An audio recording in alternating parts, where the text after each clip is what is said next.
voilà une autre partie du Tour du Monde. Enfin, cette émission c'était consacrée à Éric Sellerier.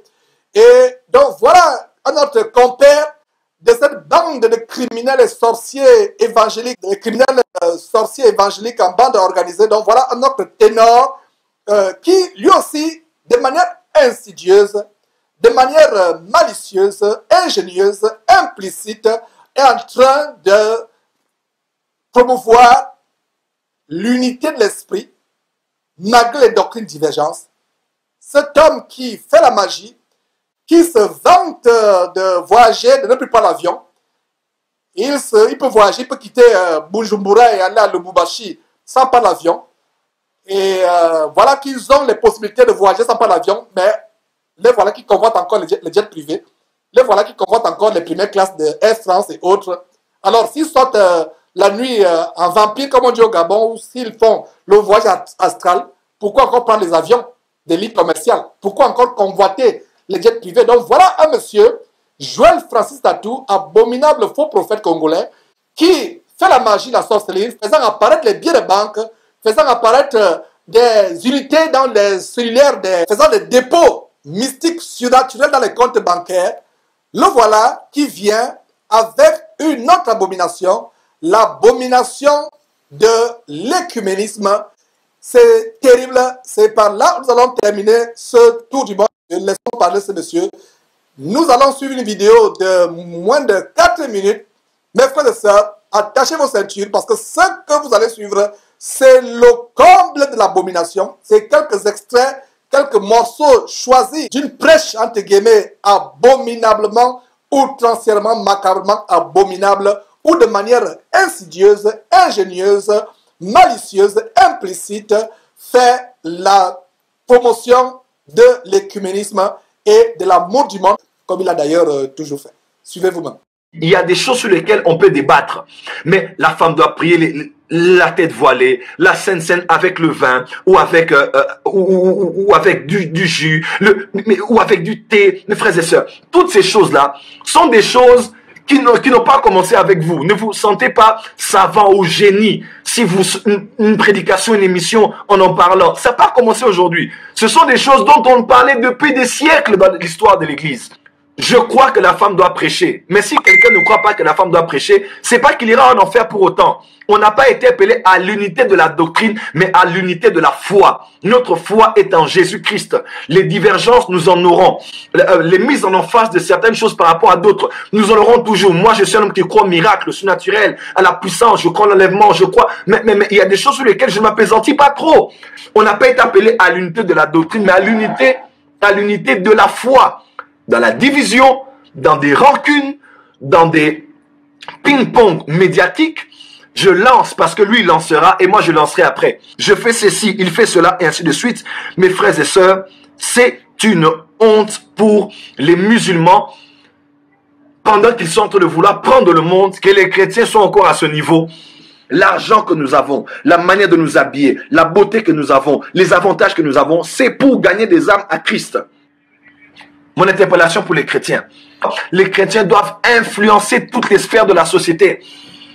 Et là, je reviens, les chrétiens doivent être dans les médias, les chrétiens doivent être dans la politique, les chrétiens doivent être dans la musique, les chrétiens doivent être dans les arts et les divertissements, les chrétiens doivent être dans la mode, les chrétiens doivent être, afin que là, ils apportent les valeurs de notre royaume. Et là, je veux conclure en disant aux chrétiens, nous devons avoir l'argent, la puissance économique. Oh oui. L'islam est ce qu'elle est aujourd'hui à cause de l'argent. Les juifs, que vous les aimiez ou pas, ils sont ce qu'ils sont à cause de l'argent. Et les chrétiens ne peuvent pas être ce qu'ils doivent être parce qu'ils n'ont pas le pouvoir économique. Et Satan vous a menti. Vous pouvez être pauvre. Dieu seul connaît votre situation. Dieu va lui-même agir. Il va lui-même se glorifier. Attends le royaume des cieux. Non, c'est pas important. Si tu as le peu que ce que tu as, ça te suffit déjà. La prière de Proverbe dit, ne me donne pas beaucoup, ne me donne pas peu. Mais ça, c'était la prière de quelqu'un. C'est la prière de quelqu'un. J'avais bien prié. Cet homme a prié. Je ne suis pas obligé de prier comme lui. Moi, Joël Francis, je dis à Dieu, donne-moi beaucoup. Give me until I will overflow. Mes frères et sœurs, vous devez avoir l'argent. Soyez riches pour Dieu. Et l'argent, mes frères et sœurs, l'argent aide à supporter les agendas. Le terrorisme c'est un agenda soutenu par l'argent. L'islam par l'argent. un monsieur qui vous enseigne la mort. Nous allons lui répondre point par point. Nous avons pris quelques morceaux choisis d'un sermon macabre d'environ 1 heure. Et ce qui est surprenant dans cet homme, comme la plupart de ces gens qui vous entraînent en enfer, ils enseignent leur ego, leurs opinions personnelles. Il n'y a aucun verset biblique pour soutenir ce qu'ils disent, pour soutenir leurs errements, leurs égarements. Mais frères et sœurs, nous devons avoir la mentalité bérienne qui consiste sur la base de Actes chapitre 17, verset 21, d'examiner chaque jour les Écritures pour voir si ce qu'on vous enseigne est exact. Vous devez examiner les Écritures. Donc voilà un monsieur qui enseigne pour son ventre grassouillet et son bas-ventre pervers. Mes frères et sœurs, vous enseignant avec des paroles mielleuses, avec des paroles de séduction. Et d'ailleurs, plaise à Dieu, samedi prochain, nous allons engager la deuxième partie de l'épître de Paul, la deuxième épître de Paul aux Thessaloniciens. Nous allons voir comment nous devons être protégés, comment saisir notre bouclier contre les esprits de séduction et d'égarement. Donc voilà ce monsieur qui aborde différents sujets, qui dit que ce n'est pas important tout ce qu'on peut dire selon les doctrines, ce qui est important c'est le salut. Mais le salut ne s'obtiendra jamais sans l'obéissance à la parole de Dieu. Prenons le cas du voile de la femme. Il a pris un exemple, par exemple, avec le voile de la femme. La Bible dit clairement dans 1 Corinthiens chapitre 11 que la femme qui prie Dieu, la tête non voilée, déshonore son chef. Et le chef de la femme au final, le chef immédiat de la femme, c'est l'homme. Et au final, le chef de la femme, c'est Dieu au final, qui est le chef de Jésus-Christ. Jésus-Christ étant le chef de l'homme, l'homme étant le chef de la femme. Donc, une femme qui ne se vole pas, comme dit la parole de Dieu, la parole de Dieu dit clairement en 1 Corinthiens chapitre 4, chapitre 11, 1 Corinthiens chapitre 11, verset 4, que la femme qui prie la tête non voilée déshonore son chef, au final, qui déshonore-t-elle? Elle déshonore Dieu. Et voilà, mes frères et sœurs, Dieu prend plaisir à l'obéissance, à l'observance de la parole de Dieu. Donc voilà ce monsieur que nous avons dénoncé comme faisant la magie, comme faisant la sorcellerie, qui amène les gens en enfer. Qu'il a en enfer lui-même, c'est pas un problème, mais qu'il entraîne des foules avec lui en enfer, vous qui le suivez, sans examiner la parole de Dieu. Et je vous ai toujours dit, même les enseignements de Jésus-Christ TV, avant de dire Amen, examinez vous-même pour savoir si ça vient de Dieu ou ça ne vient pas de Dieu. Et comme quelqu'un vient de dire sur Facebook, pas Facebook, nous sommes en train de diffuser live aussi sur YouTube, quelqu'un a mis un commentaire que cet homme est en train de déraper. C'est un grand dérapage. Ce monsieur vous enseigne l'amour du monde, l'amour de l'argent. La Bible nous dit que l'amour du monde est inimitié contre Dieu. Même l'amour de l'argent. À la fin de cette vidéo, on reviendra d'ailleurs sur ce qu'il a dit à la fin de la vidéo, à savoir que les chrétiens doivent avoir l'argent, doivent avoir les moyens pour influencer le monde. Ils doivent influencer toutes les sphères de la société, les médias, la musique, la politique, le sport, la mode. Il faut utiliser sa beauté, sa mode pour amener les gens à Christ. Voyons aux yeux du Seigneur. Voilà ce monsieur qui a commencé, qui dit, il faut utiliser la beauté pour amener les gens à Christ. Avant cela, revenons encore sur le détail de la femme qui doit se voiler. Toi, ma soeur, si tu pries la tête non voilée, tu insultes Dieu. Mieux vaudrait pour toi de ne pas prier que de prier la tête non voilée. Parce que celui qui sait faire ce qui est bien et ne le fait pas, dit la Bible, commet quoi? Commet un péché. Alors, comment cet homme peut amener les femmes? Parce que sa femme et les femmes de ces dimovords pasteurs sont tellement dans le luxe, l'amour du monde, l'extravagance vestimentaire et cosmétique, que quand on apprend aux gens à revenir au standard de la sainteté de la femme, de la modestie, de la pudeur, de la réserve, c'est un scandale. Vous qui les suivez, toi ma soeur qui suit les gens comme ce Dimovor, ils vous entraînent en enfer. Examinez la parole de Dieu. Ce monsieur dit quoi? Qu'il faut utiliser la mode, la beauté pour amener les gens en Christ. Je comprends qu'il a une maison de couture, Justin Tatou Couture. Il a une signature. Et d'ailleurs, il y a un détail, mes frères et sœurs. Pendant que nous sommes en train de parler, on va vous le montrer. Voilà ce monsieur, il vous enseigne la mode du monde. Cet homme, ce jeune homme, n'ouvrira jamais la Bible. Il vous cite les versets à tort à travers. Il ne vous amène jamais à la parole de Dieu. Ce monsieur qui dit qu'il faut gagner le monde avec la mode. Ce monsieur est possédé par l'amour du monde. Et voilà, la Bible dit dans 2 Timothée chapitre 3 verset 9, leur folie sera manifeste devant tous. Donc voilà quelqu'un en Afrique du Sud, c'est une photo qui nous a été envoyée. Et vous pouvez voir ce monsieur sur cette photo. Est-il un ministre de Christ ou un mannequin de maman? Il dit bien que vous pouvez utiliser la mode et votre beauté pour attirer les gens à Christ. Alors que la Bible dit dans Jacques chapitre 4 verset 4, celui donc qui veut être ami du monde se rend ennemi de Dieu. Notez ce verset. Jacques chapitre 4 verset 4. Celui donc qui veut être ami du monde se rend ennemi de Dieu. Voilà un monsieur qui est possédé par l'amour du monde, l'amour de l'argent. Au lieu d'aller en enfer seul, veut vous embarquer avec lui.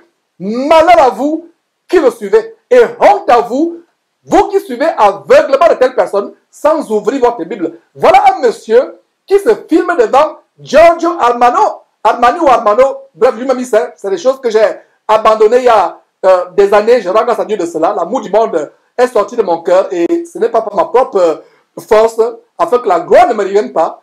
C'est la gloire à Dieu qui m'a fait grâce de renoncer à ces choses qui me possédaient, qui continuent à posséder ce jeune homme, cet individu que vous voyez sur votre écran. Le voilà qui se filme devant Giorgio Armani. Armani ou Armanio, je ne sais pas, vous-même corrigez-moi s'il vous plaît. Donc voilà, il se filme devant ce Giorgio Armani ou Armanio, qui se filme, et le voilà, c'est Tatou, le mannequin de maman, qui vous dit qu'il faut prêcher avec votre beauté.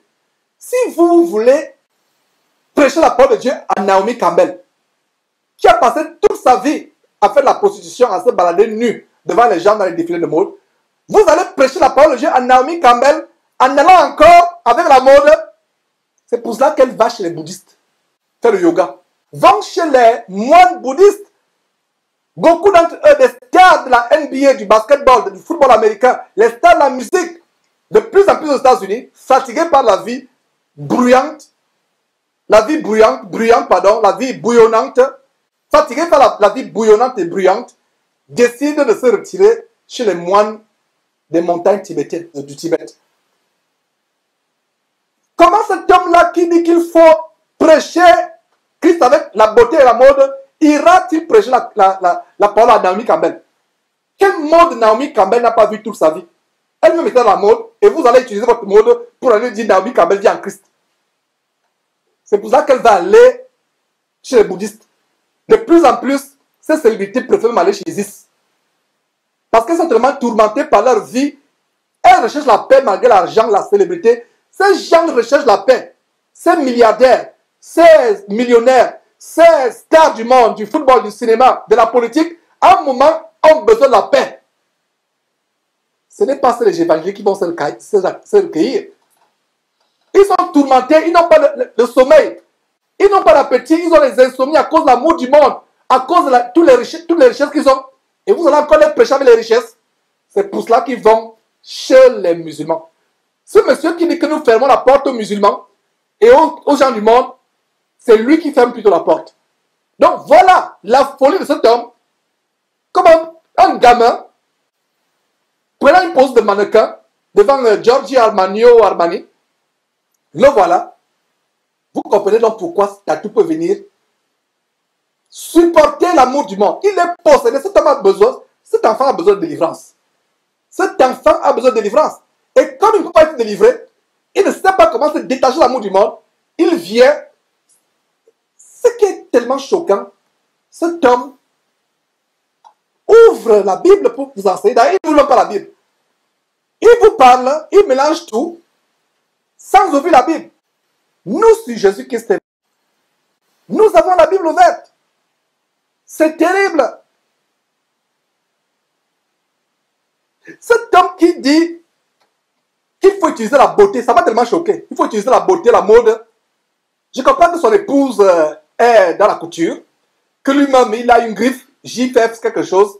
Il a une griffe JF quelque chose, signé, sa signature, sa griffe, comme Giorgio Armani ou Armani. Je ne sais pas exactement. Comme Versace ou Versace, je sais vraiment, mes frères et sœurs, vous-même vous connaissez. Comme Louis Vuitton ou Louis Vuitton, je ne sais pas comment vous vous appelez cela. Mes frères, le voilà qui vous amène à aimer le monde. Il dit qu'il faut, comme il est beau, selon lui, la beauté c'est en Christ Jésus. Cette chair-là, dont beaucoup se vantent. On a fait une émission où on montrait comment les stars que vous vénérez par le passé, vous vénériez par le passé, vous aduliez, vous adoriez, comment ces stars sont devenues monstrueuses des années plus tard dans la vieillesse. La beauté s'envole comme une fleur. Elle se fane. Nous serons encore merveilleux au retour de Jésus-Christ. Encore qu'aucun botox, qu'aucune liposuction ne pourra vous donner.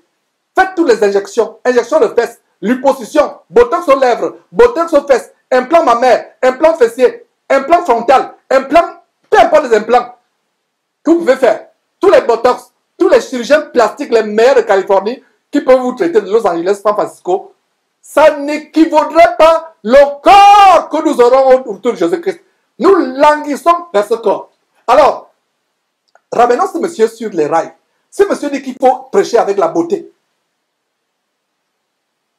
Alors, on voit comment Jésus-Christ est décrit par Ésaïe. Tournez-vous plus, mes frères et sœurs, Ésaïe 53. On va voir comment Jésus est décrit. J'aimerais vraiment fermer la bouche à ce monsieur qui vient aboyer comme un véritable chien, vraiment égaré, rempli de folie et de stupidité. Vient vous dire des choses qui ne sont soutenues par aucun verset biblique et les gens le soutiennent. Mes frères et sœurs, où est votre Bible? La lisez-vous? Lisez-vous votre Bible, mes frères et sœurs? Alors, Ésaïe 53, nous commençons au verset 1, mes frères et sœurs, sur votre écran, et c'est super du côté de la régie. Donc voilà, verset 1. Qui a cru à ce qui nous était annoncé? Ésaïe parle. Et je dis souvent qu'Ésaïe, on a d'ailleurs fait une émission sur Ésaïe, allez suivre cette émission.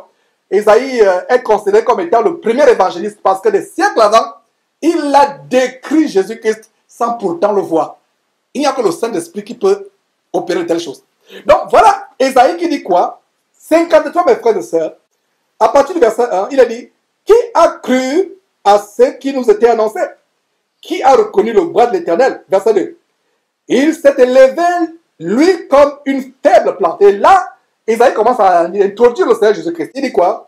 Il s'est élevé devant lui comme une faible plante, comme un rejeton qui sort d'une terre desséchée. Il n'avait ni beauté. Voilà. Quand ce dimorphe tatou, enfant de malédiction, vient vous dire qu'il faut utiliser votre beauté pour amener les gens à Christ. Ah, mes frères et sœurs. Le verset dit quoi? Il n'avait ni beauté, ni éclat pour attirer les regards. Et son aspect n'avait rien pour nous plaire. Rien pour nous plaire. Donc le Seigneur Jésus, donc les faux Jésus qui dessinent. Quand vous allez à la sortie des temples, des cathédrales catholiques, même de plus en plus évangéliques, au sol, il y a des photos de Marie, les photos de Jésus, comme s'il y avait la photographie à l'époque là. À cette époque, au 1er siècle. Ils dessinent Jésus. En fait, c'est les démons. Ce sont les démons qui leur inspirent de faire des faux Jésus. Et vous qui les avez dans vos maisons, détruisez-les au nom de Jésus-Christ. Donc, il a dit quoi? Surlignez sur votre écran. Il n'avait ni beauté. Et Tatou vient vociférer, aboyer comme un animal, vous dire qu'il faut utiliser votre beauté pour prêcher. C'est les prostituées que vous allez recevoir et qui vont vous faire tromper votre femme. Voilà ce qui se passe avec les tatoués et autres. C'est pour ça qu'ils trompent leurs femmes. Ils sont homosexuels. Quelqu'un a fait une vidéo sur l'homosexualité de tels hommes comme tatoués et autres, des véritables homosexuels, trompant leurs femmes. Voilà, il faut la beauté. Voilà comment ils séduisent. C'est l'esprit de séduction. Jésus n'avait rien pour attirer nos regards. Les gens qui suivaient Jésus au premier siècle, il fallait être vraiment touché par Dieu, un élu de Dieu pour suivre Jésus-Christ. Aujourd'hui, c'est pour ça qu'ils se font le maquillage, ils s'épilent comme les femmes. C'est pour ça que ces femmes ont des ongles de 10 cm comme les tigresses, portant des talons de 20 cm, portant des robes moulantes, des pantalons et toutes sortes de bling-bling qui les font ressembler à des démons. Et voilà mes frères, c'est ce qui se passe aujourd'hui. Donc voilà Tatou qui dit que utilisez votre beauté, utilisez la mode. À qui ressemble-t-il? Nous avons fait une émission où un certain faux pasteur nigérien du nom de Fireman, homme de feu, qui met des panneaux publicitaires géants à travers le Nigeria avec les femmes habillées comme des prostituées pour attirer les personnes à l'église. Il met bien, venez à notre église, ce dimanche il y aura les hot girls, les femmes chaudes, pour traduire littéralement. Vous les voyez sur le panneau publicitaire géant, habillés comme des prostituées. Voilà comment tout va mener les gens à Christ. Mais c'est terrible, mes frères et sœurs. Repentez-vous, vous qui suivez tel homme. Cet homme a déjà la conscience marquée au fer rouge. Il a la conscience marquée au fer rouge. Il n'y a plus rien pour lui. Blasphème comme le Saint-Esprit. C'est ça la magie. Mes frères et sœurs, nous allons dénoncer ça. Ils font une vidéo, on vous prend la parole de Dieu pour décortiquer, mot après mot, ce qu'ils ont dit à la lumière de la parole de Dieu. Voilà le Seigneur Jésus-Christ. Il a dit quoi? Il n'avait ni beauté, ni éclat pour attirer les regards sur notre écran. Et son aspect n'avait rien pour nous plaire. Verset 3. Respecté par les hommes, c'est ça? Adoré par les hommes, c'est ça? Non. Méprisé et abandonné des hommes. Et c'est le même cas avec Paul et Pierre et les autres. Des personnes, regardent des pécheurs comme Pierre, Jacques et Jean, les fils de Zébédée. Des gens du peuple sans instruction, sans aucune gloire. On va même voir cela tout à l'heure. Qui n'étaient pas parmi les riches, les nobles. Ils ont impacté l'apôtre Paul, qui était ce qu'on dirait aujourd'hui un avocat. L'apôtre Paul, avocat, docteur de la loi, s'est débarrassé de son titre d'avocat, de son titre de docteur de la loi. Il a gagné le monde. Il a gagné l'Asie en 2 ans. Il n'a pas utilisé son doctorat en droit. Il n'a pas utilisé sa beauté, on ne sait même pas comment il était Paul. On voit Pierre et Paul et autres dans les prisons. Paul dit qu'il était dans la nudité, dans la faim. Paul a impacté le monde. Aujourd'hui, ils veulent remplir leurs églises pour amener les gens en enfer.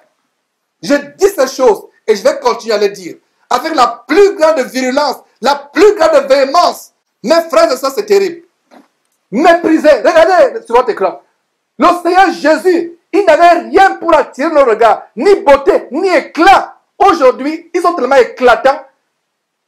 L'éclat est physiquement avec le maquillage, l'éclat aussi avec Photoshop. Vous les voyez brillants, vous avez l'impression que c'est le Saint-Esprit, c'est une auréole qui est sur eux. Ils brillent, photoshopés, ou bien avec le maquillage, les produits, comment on dit, je ne sais pas comment on dit, l'ambiance au Gabon. Ils se font, ils deviennent vraiment éclatants aux yeux des hommes. Mais l'apôtre Paul n'était pas éclatant. Pierre, même le Seigneur Jésus, il a dit quoi? Il n'avait ni beauté ni éclat, méprisé et abandonné des hommes, homme de douleur et habitué à la souffrance, semblable à celui dont on se détourne le visage. Soulignons cela. Semblable à celui dont on se détourne le visage. Le jour où Jésus-Christ est crucifié, on crache sur lui. Voilà ce qui nous fait comprendre ce verset. On crache sur lui. Il avait une tête, quand vous le regardez, selon ce verset, vous détournez votre visage. Je ne me rappelle pas avoir rencontré un jour dans ma vie quelqu'un dont je me détourne le visage. Je ne me rappelle pas. Mais il est dit de Jésus que semblable à celui dont on se détourne le visage. Donc ces gens, c'est Jésus-Christ beau, avec les yeux bleus, le nez filé, les cheveux beaux en passant, avec les cheveux qui tombent, les cheveux de pédé, d'homosexuels, avec les yeux bleus. Je ne sais pas depuis quand les Juifs ont les yeux bleus. J'ai fait la parenthèse rapidement. Avec les longs nez, mignons, selon les standards du monde, c'est les démons.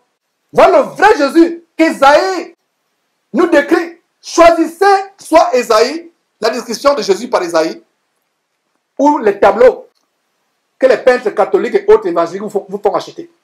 Ou le Jésus franc-maçonnique de Branham, William Marion Branham. Il n'avait ni beauté ni éclat pour attirer nos regards. Mais la bonne nouvelle, c'est que le Jésus ressuscité, c'est encore glorieux qu'aucun chirurgien plastique ne vous donnera. La bonne nouvelle, c'est que le Jésus-Christ ressuscité après la résurrection n'a plus rien à voir avec ce qu'Isaïe a encore décrit. Ça, c'est la bonne nouvelle. Ce corps est un corps de puriture. Entrez un peu dans une morgue. Mes frères et sœurs, entrez dans une morgue pour savoir comment ce corps est un corps de pourriture. Passez une journée sans vous brosser les dents. Passez 2 jours sans vous laver. Essayez de rédifier vos aisselles. C'est horrible. Et vous vous vantez avec ce corps. Et voilà le corps avec lequel vous allez gagner les gens à Christ. Un corps de pourriture. Un corps sale. C'est terrible, mes frères et sœurs. Nous continuons à exposer ce homme. Ce monsieur, dans un aspect, dit quoi? Nous devons être unis. Dieu n'a pas parlé d'unité de doctrine, mais unité, je ne sais pas de quoi il parlait. Vraiment, c'est terrible. Il dit très bien que Dieu n'a pas parlé d'unité de doctrine. Que malgré les doctrines diverses, nous devons être unis. Fermons la bouche à ce monsieur.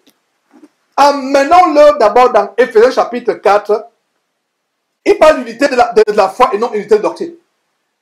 On ne peut pas avoir l'unité de la foi sans l'unité de doctrine. Pourquoi? La foi vient de ce qu'on entend.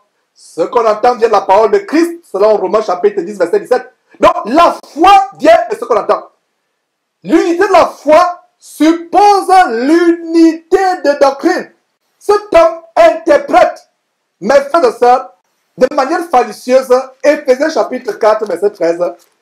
Éphésiens chapitre 4, verset 13, c'est une interprétation vraiment particulière. Et 2 Pierre, chapitre 1, verset 20 dit, sachant tout d'abord vous-même qu'aucune prophétie de l'Écriture, tout ce qui est déclaré dans la parole de Dieu merveilleuse et inégalable, de Genèse chapitre 1, verset 1, Apocalypse chapitre 22, verset 21, ne doit pas être l'objet d'une interprétation particulière. Donc voilà ce monsieur qui entraîne les gens en enfer, qui enseigne sa propre folie, son propre également, en disant que Dieu a dit d'avoir l'unité de la foi et non l'unité de doctrine.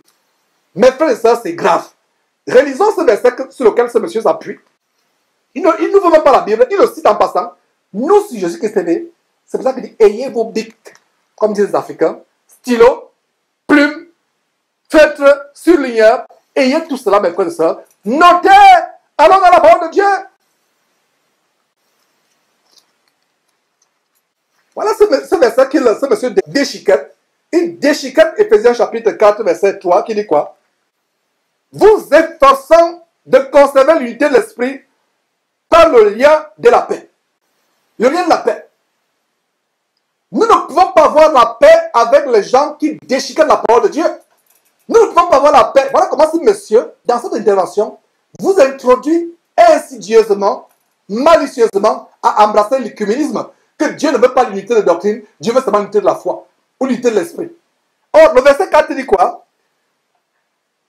Le chapitre 4, Éphésiens chapitre 4, verset 3 dit quoi? Vous efforçant de conserver l'unité de l'esprit par le lien de la paix. N'est-il pas dit dans Jean chapitre 14, verset 26 que le Saint-Esprit vous conduira dans toute la vérité? Quelle unité de l'esprit vous pouvez avoir avec quelqu'un qui adore la Vierge Marie, qui adore les morts? Parce que Marie est morte, elle est enterrée, elle attend son retour. Elle attend le retour de son fils et l'opportunité pour elle aussi d'être enlevée. Quelle unité de l'esprit pouvez-vous avoir avec le prêtre béninois vaudou?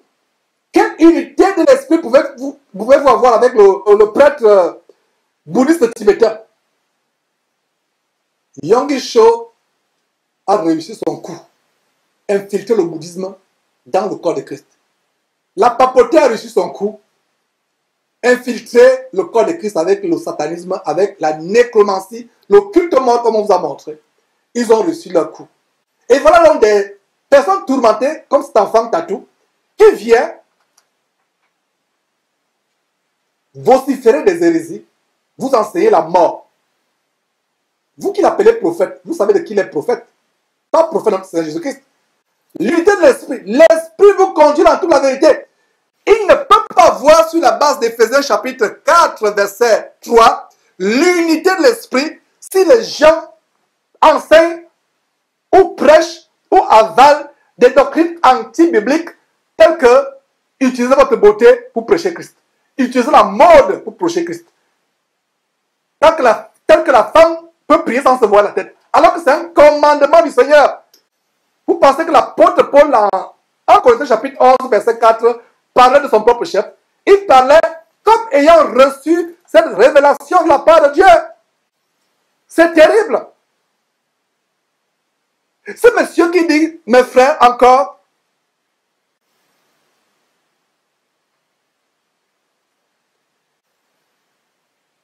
ce monsieur dit que nous n'avons pas besoin de l'unité de doctrine. Nous avons besoin de l'unité de la foi. La foi vient de ce qu'on entend. Vous ne pouvez pas avoir l'unité de la foi sans l'unité de doctrine. Puisque la foi vient de ce qu'on entend. Ce qu'on entend, c'est la doctrine, l'évangile de Jésus-Christ. Fermez la bouche à ce monsieur. Continuez à lui fermer la bouche, mes frères et sœurs. Tournons bien dans Tite chapitre 2, verset 10. Allez, fermez la bouche. Notez ce verset, s'il vous plaît. Tite chapitre 2, verset 10. Nous allons lire cela pour fermer la bouche. La Bible dit en Tite chapitre 1, verset 11, il faut leur fermer la bouche.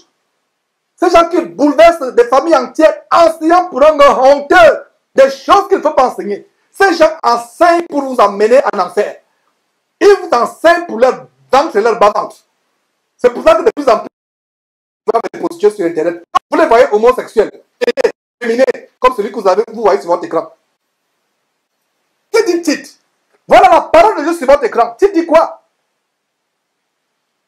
Au verset 9, exhorte les serviteurs à être soumis à leur maître, à leur plaire en toutes choses, à n'être point contredisant. Ceux qui contredisent la parole de Dieu comme ce dimorphe tatou. Verset 10, à ne rien dérober, mais à montrer toujours une parfaite quoi? Fidélité, afin de faire honorer en tout la doctrine de Dieu notre Sauveur. Ce monsieur insulte la doctrine, disant que nous n'avons pas besoin d'unité de doctrine, nous avons besoin d'unité de la foi. Et les chrétiens mal affermis disent Amen au prophète Tatou.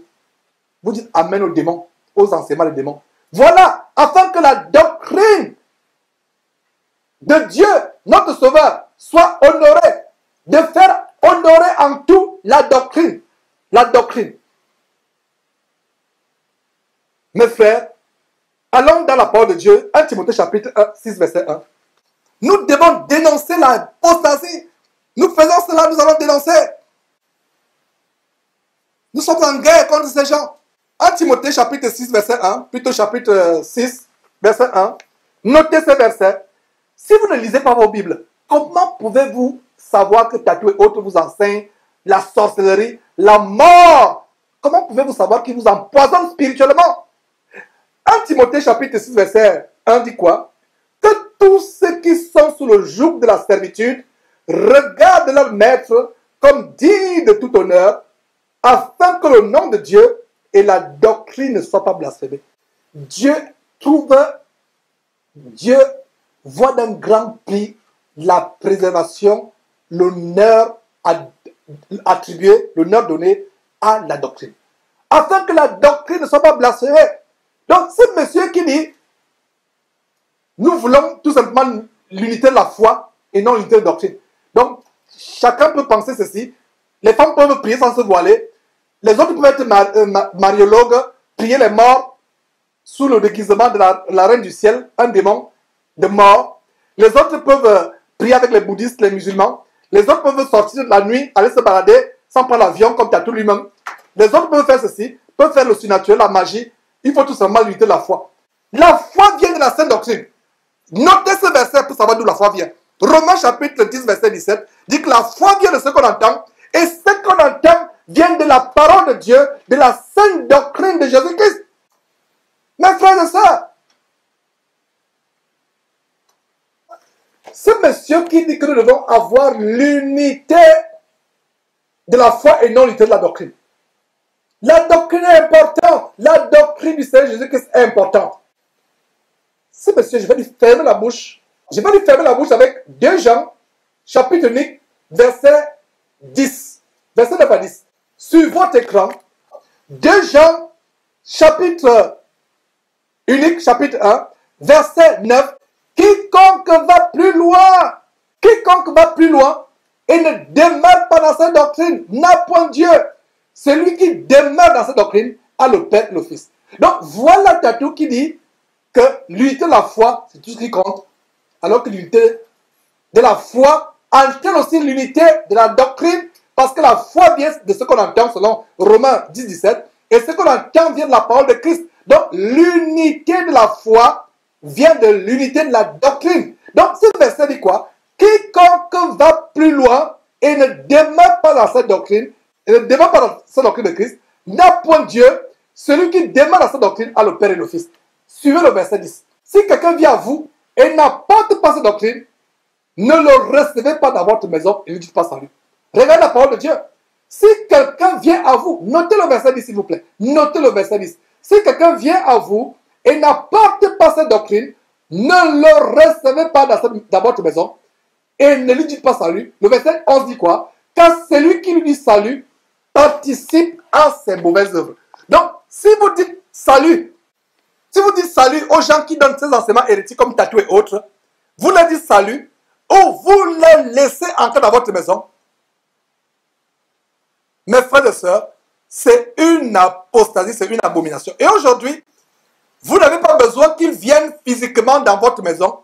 Vous les laissez entrer dans votre maison en suivant leurs vidéos dans votre maison, en suivant leurs connexions sur Periscope, leurs émissions, etc., dans votre maison, en étant abonné sur leur page, en ouvrant leur page dans vos maisons sur ordinateur, en écoutant leurs vidéos dans vos maisons.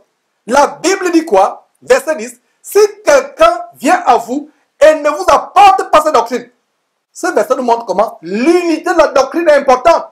Si quelqu'un vient à vous et n'apporte pas cette doctrine, ne le recevez pas dans votre maison, que ce soit par Internet, parce que par Internet, beaucoup de personnes peuvent entrer dans votre maison. Quand vous ouvrez dans votre maison, soit un ordinateur pour regarder une émission par Internet, soit un téléviseur pour regarder une émission télévisée. Voilà comment les gens entrent dans votre maison. Même physiquement, si les gens apportent une doctrine étrangère, ne les recevez pas dans votre maison. Voilà un verset qui nous montre comment c'est important d'avoir la vraie doctrine. Et tout ce que ce monsieur enseigne, c'est quoi? C'est des doctrines de mort. Et il parle d'unité de foi et non d'unité de doctrine. Ce monsieur a besoin de se repentir au nom de Jésus-Christ. Retournons un peu à ce commentaire. Ce monsieur qui dit que les chrétiens doivent dominer. Mes frères et sœurs, il déclare que c'est l'argent. Et vous avez suivi, ce monsieur déclare que c'est l'argent qui est tout. Se moquant du contentement et de la modestie et en tournant en dérision des passages comme 1 Timothée chapitre 6 verset 5 à 8 et Proverbes chapitre 30 verset 8 à 9 qui nous indique la conduite à tenir face à l'argent. À partir de cette parole, nous pouvons voir que ce monsieur blasphème. Ce monsieur vous dit qu'il faut des chrétiens qui influencent toutes les sphères de la société en infiltrant la musique, le spectacle, le sport, la mode, la politique. C'est terrible. Mes frères et sœurs, voyons cette parole. Fermons la bouche à ce monsieur. Toujours dans 1 Timothée chapitre 6, nous y sommes. Versets 6 à 8. Le verset 6 dit ceci. C'est en effet une grande source de gain que la piété avec le contentement. La piété avec le contentement. Il vous enseigne la convoitise qui est en train d'en faire, l'envie, la cupidité, l'amour de l'argent, l'amour du monde. L'amour du monde. Beaucoup de chrétiens sont possédés par l'amour du monde. Quelques-uns en étant possédés se sont jetés dans le bien de tourment. Voilà l'enseignement qui vous donne la crise cardiaque. Les cabinets de cardiologues, les cliniques de cardiologues sont remplis de gens qui se tourmentent avec leurs biens, leurs richesses, commencent à enrichir. Voilà l'évangile de mort donnant la mort. Voilà l'évangile de la crise cardiaque. Amenez à vous tourmenter. L'évangile du royaume maintenant, kingdom now. Devenir riche, devenir grand. Il a dit quoi? C'est en effet une grande source de gain que la piété avec le contentement chrétienne. Contente-toi de ce que tu as. Tu es pauvre, tu es riche, rends grâce à Dieu. Tu es pauvre, rends encore 3 fois plus, 10 fois plus grâce à Dieu. Le contentement n'est pas envié. Jugez en vous-même en lisant votre Bible qui de Tatou ou de moi dit la vérité. Jugez en vous-même qui vous aime véritablement, qui de Tatou ou de moi ou des autres prédicateurs véritables dans le monde. Quelle que soit leur langue, il existe encore. C'est votre portefeuille qu'il veut. Ces gens sont en perte de vitesse. Leur dénomination se vide. Les dîmes se font de plus en plus rares. Les gens commencent à ouvrir les yeux. Alors il faut venir avec toutes sortes de manigances. Les chrétiens doivent rechercher l'argent. L'argent est tout. Sans l'argent, vous ne devez pas évangéliser. Alors pourquoi Jésus a dit à ses disciples d'aller de ville en ville sans prendre ni argent, argent avec eux, ni ceinture, ni sandales? Jésus est en train d'établir le standard de l'évangélisation aujourd'hui. Si vous n'avez pas l'argent, vous n'évangélisez plus. Avec l'argent, pas l'argent, vous allez évangéliser. Continuons ce verset, mes frères et sœurs. Donc le verset 10 dit quoi? C'est en effet, le verset 6, s'il vous plaît, le verset 6, c'est en effet une grande source de gain que la piété avec le contentement, verset 7, car nous n'avons rien apporté dans le monde et il est évident que nous n'en pouvons rien apporter. Voilà l'évangile de notre Seigneur Jésus-Christ. Quelqu'un qui vous parle de l'unité de la foi et pas l'unité de doctrine. Pour lui, l'unité de la foi, c'est tout ce qui est important. Jésus n'a pas dit unité de foi, mais il a dit unité de doctrine. Dans quel verset? Même la Bible des homosexuels auquel ce monsieur est affilié, indirectement ou indirectement, par son amour du monde, son côté efféminé, la mode, les défilés de mode sont remplis d'homosexuels. Donc ce n'est pas supposé la vidéo qu'on a faite au sujet de tatou et l'homosexualité. Mes frères et sœurs, donc, c'est en effet une grande source de gain que la piété avec le contentement. Verset 7. Car nous n'avons rien emporté dans le monde et il est évident que nous n'en pouvons rien emporter. Verset 8. Oh mes frères et sœurs, soulignons le verset 8. Si donc nous avons la nourriture et le vêtement, cela nous suffira. Le verset 9 est encore beaucoup plus merveilleux. Mais ceux qui veulent s'enrichir tombent dans la tentation, dans le piège et dans beaucoup de désirs insensés et pernicieux qui plongent les hommes dans la ruine et la perdition. Voilà! Je lis le verset 8. Mais ceux qui veulent s'enrichir tombent dans quoi? Dans la tentation et dans beaucoup de pièges insensés, dans beaucoup de désirs, insensés et pernicieux qui plongent les hommes dans la ruine et la perdition. Verset 10. Car l'amour de l'argent est une racine de tous les maux et quelques-uns en étant possédés se sont égarés loin de la foi et se sont eux-mêmes jetés dans le tourment. Voilà comment Justin Tatou qui vient vous dire que c'est l'unité de la foi qui est importante, l'unité de la doctrine n'est pas importante. Voilà, la Bible vous déclare que ces personnes, au lieu de se contenter de ce qu'ils ont, qui se tourmentent pour s'enrichir, qu'est-ce qui arrive à ces personnes? Ces personnes, il est dit au verset 10, car l'amour de l'argent est une racine de tous les maux, et quelques-uns, en étant possédés, maman, la principalité satanique qui gouverne tout ce qui est argent, les possède, quelques-uns en étant possédés, se sont fait quoi? Se sont égarés loin de la foi, et se sont eux-mêmes jetés dans quoi? Dans bien de tourments. Voilà la parole de Dieu. Voilà la parole de Dieu. Cet évangile ne s'adresse pas à n'importe qui. Il y a des gens qui aiment les gens comme Tatou. Il y a des personnes qui aiment les gens comme Tatou, qui aiment aller à Dieu pour s'enrichir, utiliser Dieu comme une prostituée utiliserait un client pour s'enrichir. Ils n'aiment pas Jésus-Christ, ils n'aiment pas Dieu, ils n'aiment pas la parole de Dieu, mais ils vont tout simplement pour s'enrichir. Allons dans Proverbes chapitre 30, versets 8 et 9. Voyons la parole de Dieu, mes frères. La parole de Dieu, rien que la parole de Dieu, et seulement quoi? La parole de Dieu. La parole de Dieu dit, voilà mes frères et sœurs, allons à la parole de Dieu pour découvrir quelle est la volonté de Dieu dans ce que nous faisons. Proverbe. Proverbe, c'est juste après Matthieu, n'est-ce pas? Pas du tout. Proverbe, c'est juste après Somme. Dans la première partie de la Bible, communément appelée Ancien Testament.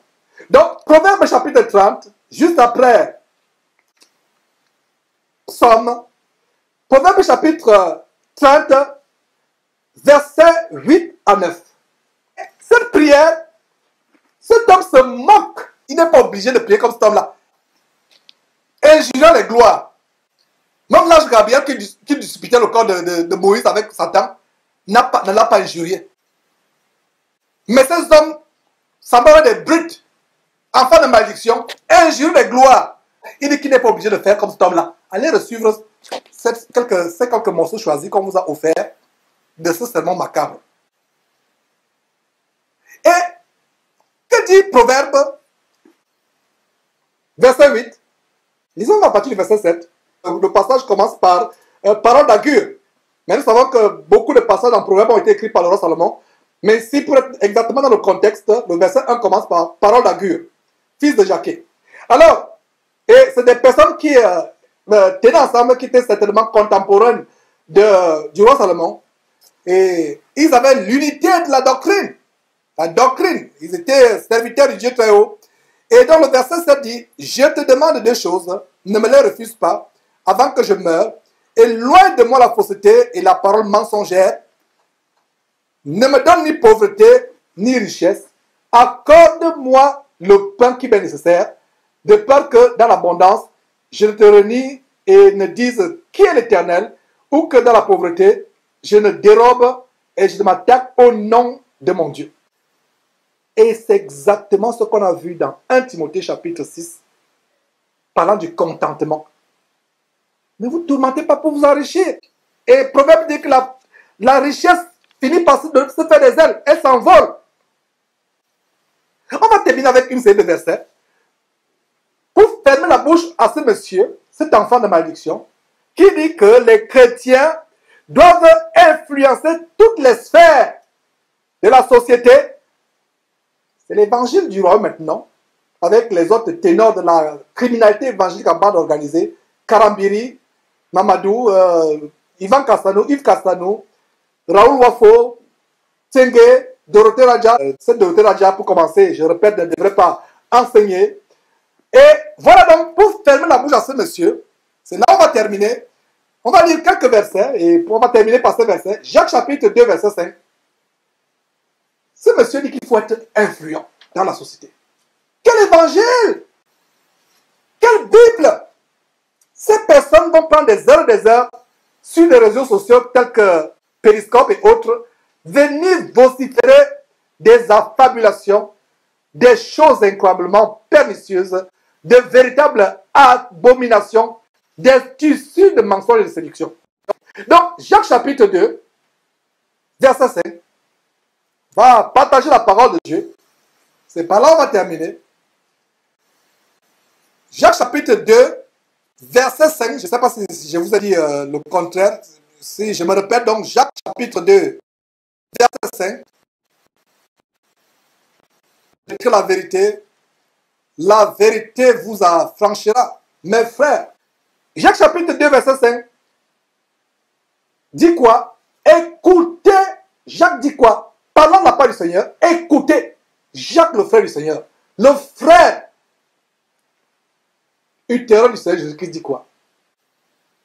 Écoutez mes frères bien-aimés, Dieu n'a-t-il pas choisi les pauvres aux yeux du monde pour qu'ils soient riches à la fois? Ce monsieur, vous l'avez écouté, qui dit que les chrétiens doivent être riches. Ils doivent avoir les richesses, que l'argent est tout. Sans l'argent, vous ne pouvez pas influencer le monde. C'est le contraire de la parole de Dieu. Écoutez mes frères bien-aimés, Dieu n'a-t-il pas choisi les pauvres aux yeux du monde pour qu'ils soient riches à la fois?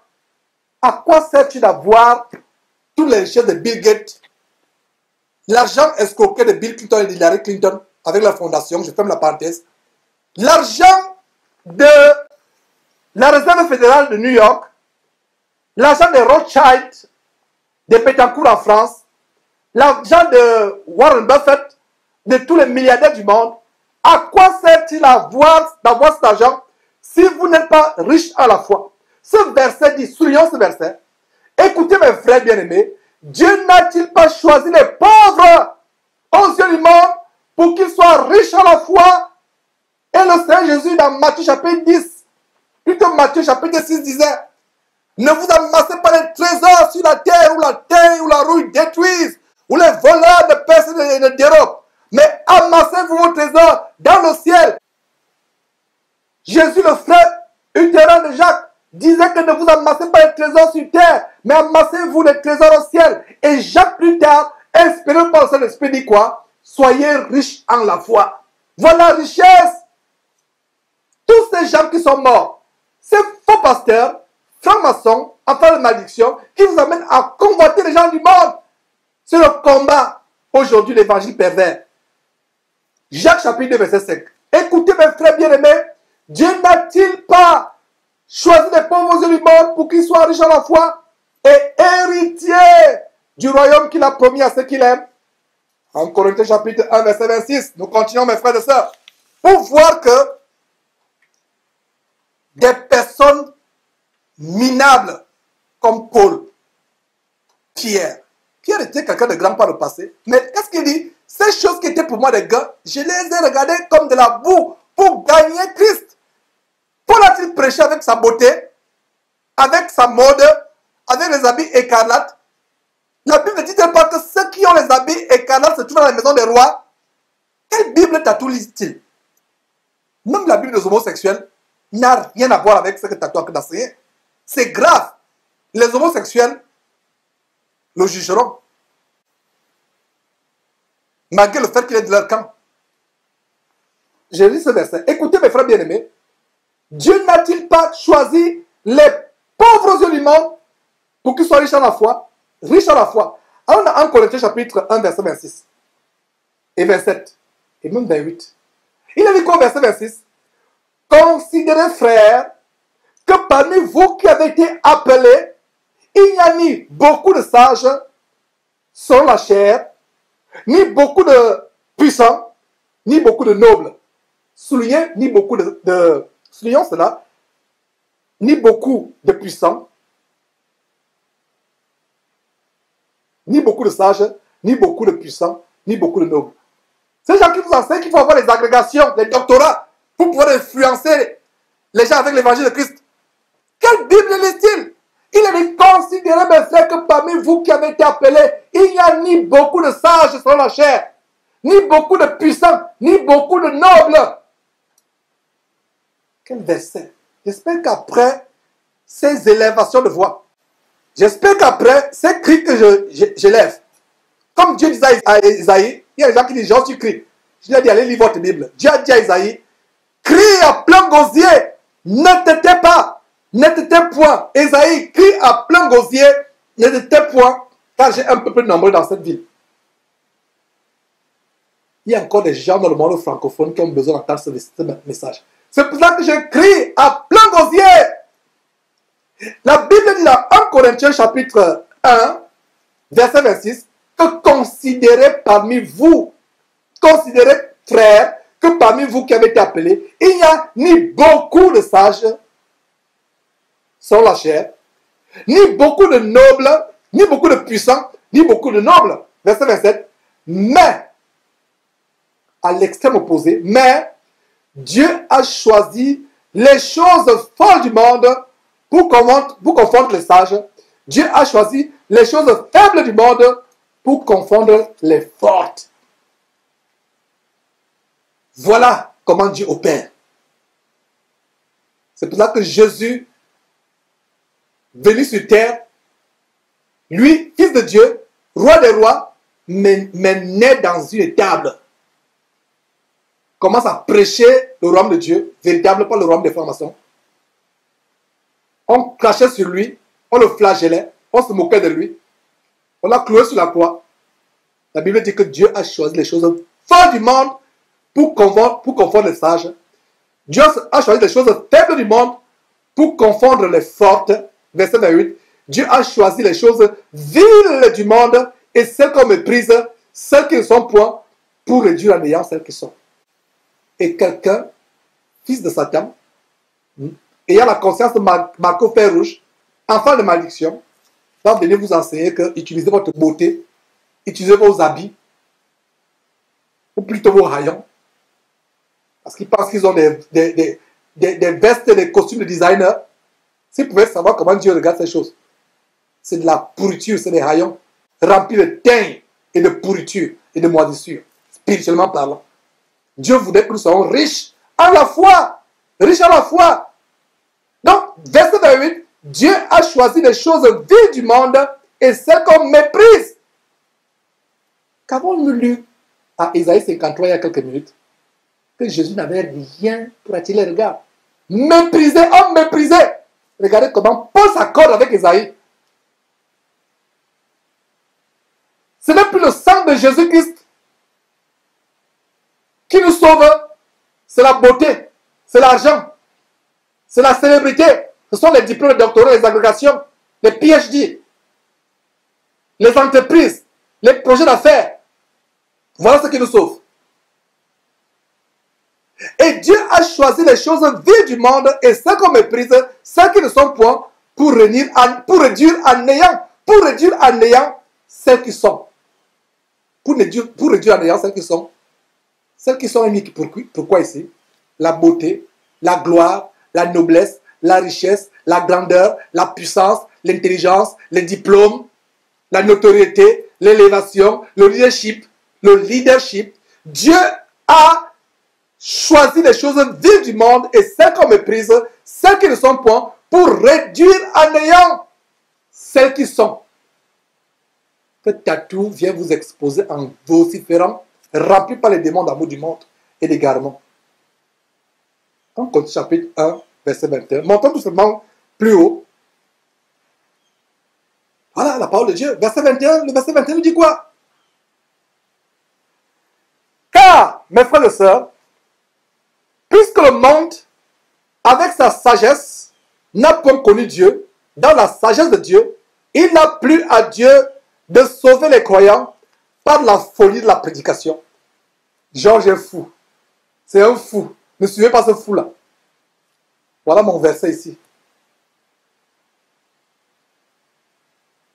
Verset 21. Puisque le monde, avec sa sagesse, dans ma vie, à un moment, pas mon passé était sage, sur le monde. Pour ceux qui ne le savent pas, je le dis pour fermer la bouche à ces gens, j'ai un doctorat en droit d'une prestigieuse université américaine. En droit. J'étais sage selon ce monde, par le passé. Mais je ne vous enseigne plus sur la sagesse, sur la grande éloquence. Si vous allez me remarquer, je prends un langage terre à terre. Que même la vendeuse de beignets au marché Mokolo à Yaoundé, au marché Moumouata au Gabon, ou au marché Dieupel, ou au marché de Gueltepa Dakar, peut suivre. Je donne avec les mots terre à terre. Ce n'est pas sur la sagesse du langage. Je ne vais même pas me vanter, mais je ferme la bouche à ceux qui pensent qu'ils sont quelque chose. Je suis le seul avocat gabonais aux États-Unis. Rien que cela pouvait m'ouvrir les portes pour être ministre au Gabon. D'ailleurs, j'avais des ambitions pour être ministre du pétrole. C'est pour ça que je suis venu faire le droit en hydrocarbures, du pétrole, doctorat. Mais aujourd'hui, je regarde ces choses comme de la boue afin de prêcher Christ. Je suis pas en train de vouloir me vanter de mon passé. Voilà des exemples. Ces gens disent qu'il faut utiliser les diplômes, utiliser le statut pour prêcher Christ. Les compagnies comme Shell et Adax, par le passé, m'ont contacté. Il était question pour moi de représenter ces compagnies au Gabon d'avoir des milliers de dollars par mois, j'ai refusé j'ai renoncé à ces projets. Il y a même une compagnie qui a appelé pour faire une proposition. J'ai dit, je n'en ai plus besoin. J'ai décidé de changer la vie. Et la dame avec qui je parlais depuis la Suisse, je devais être entre Libreville, Houston et Genève, dans les avions en première classe. M'occupant de Genève, m'occupant du Gabon, m'occupant aussi, étant le relais entre le Gabon et Houston et la Suisse.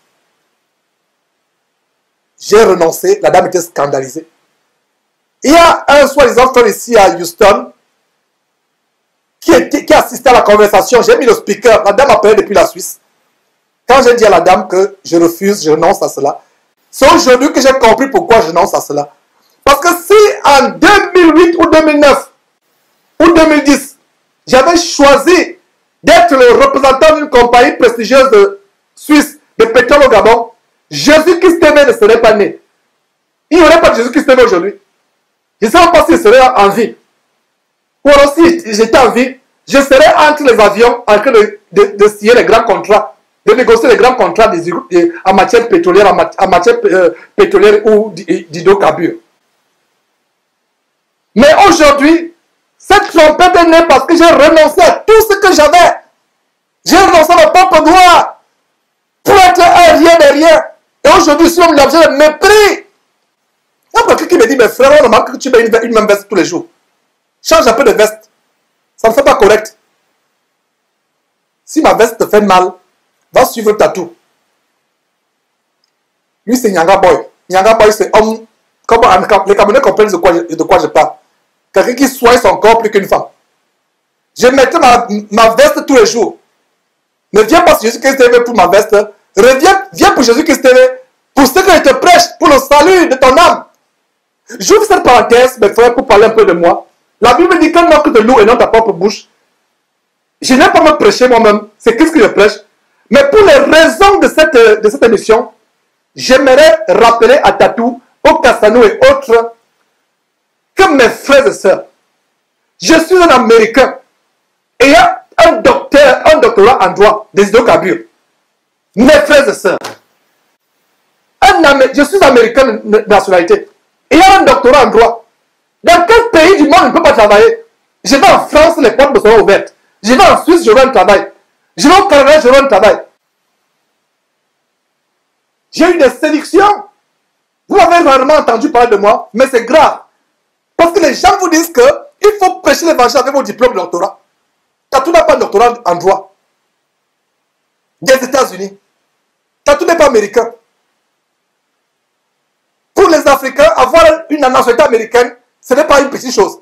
Et une nationalité américaine, ce n'est pas que tu vas du pied, que tu es analphabète. Tu as un doctorat d'État.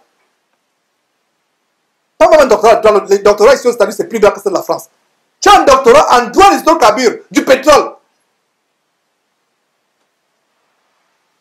Quel président africain n'aimerait pas avoir un conseiller comme quelqu'un qui a un tel calibre intellectuel? Supportez ma folie aujourd'hui. Il faut aussi que je sois un peu fou comme vous. Et on voit quelle est la vraie folie. Quelle est la folie, quelle est la véritable sagesse. Parce que la folie, selon Dieu, n'est vraiment pas folie. Parce que vous qui prenez la folie de Dieu comme étant folie, en fait, c'est la sagesse. Et votre sagesse que vous pensez être la sagesse, ça devient la folie devant Dieu. J'ai le cœur outré quand j'entends des choses, des évangiles de mort comme cela. Voilà. Je reviens sur mon sens. Mes frères et sœurs. Terminons avec ce verset qui est sur votre écran. Verset 21. Car puisque le monde, avec sa sagesse, n'a point connu Dieu dans la sagesse de Dieu, il a plu à Dieu de sauver les croyants par la folie de la prédication. 1 Corinthiens chapitre 2, verset 12. Allons, terminons, on va lire 2 versets, on va se séparer. Mes frères et sœurs.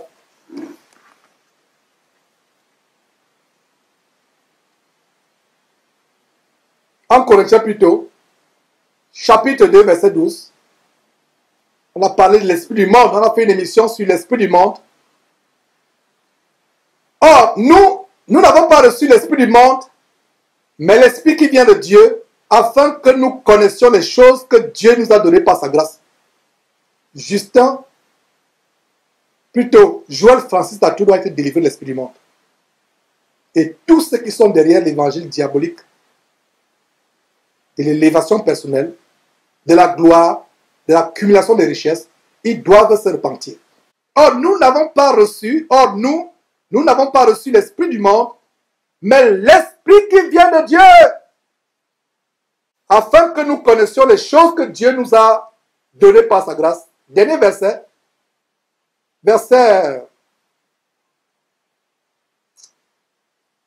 Oh mes frères, la parole de Dieu est merveilleuse. 1 Corinthiens chapitre 2, verset 7. Remontons au verset 7. On va lire le verset 7 et 8 et nous séparer. 1 Corinthiens chapitre 2, verset 7 et 8. Nous prêchons la sagesse de Dieu, mystérieuse et cachée, que Dieu, avant les siècles, avait destinée pour notre gloire, sagesse qu'aucun des chefs de ce siècle n'a connue, car s'ils l'eussent connue, ils n'auraient pas crucifié le Seigneur de gloire. Une fois encore, nous prêchons la sagesse de Dieu, mystérieuse et cachée, que Dieu, avant les siècles, avait destinée pour notre gloire. Surlignons le verset 8. Sagesse qu'aucun des chefs de ce siècle n'a connue, et vous enseigne à influencer toutes les sphères de la société. Sagesse qu'aucun des chefs de ce siècle n'a connue. S'ils avaient connu, ils n'auraient pas crucifié le Seigneur de gloire. Mes frères, c'est un plaisir de vous montrer cette émission. Nous sommes au Four au Moulin. Voilà donc, mes frères et sœurs, cette émission aujourd'hui qui a tourné autour du tour du monde. Et plaise à Dieu, quand nous revenons la semaine prochaine, ce serait tout simplement pour engager la deuxième épître de Paul aux Thessaloniciens. Mes frères et sœurs, je vous aime du fond du cœur. Supportez ma folie, supportez mon excès de zèle, supportez mes égarements. C'est pour le combat de la défense, de la confirmation de l'évangile, que nous venons tous les jours, postant ces choses sur YouTube, sur Facebook, étant en direct comme nous le sommes. Et si une âme peut véritablement venir à Dieu, être délivrée des enseignements de mort, ma joie ne serait que parfaite. Bien-aimée sœur, couvre-toi la tête. Mon frère, décoiffe-toi si tu as quelque chose sur la tête. Rendons grâce à Dieu et séparons-nous.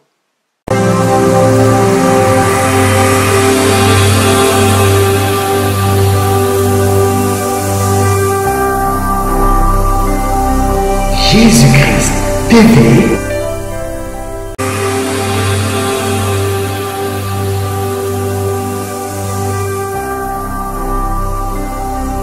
Jésus-Christ TV. Vous connaîtrez la vérité et la vérité vous affranchira.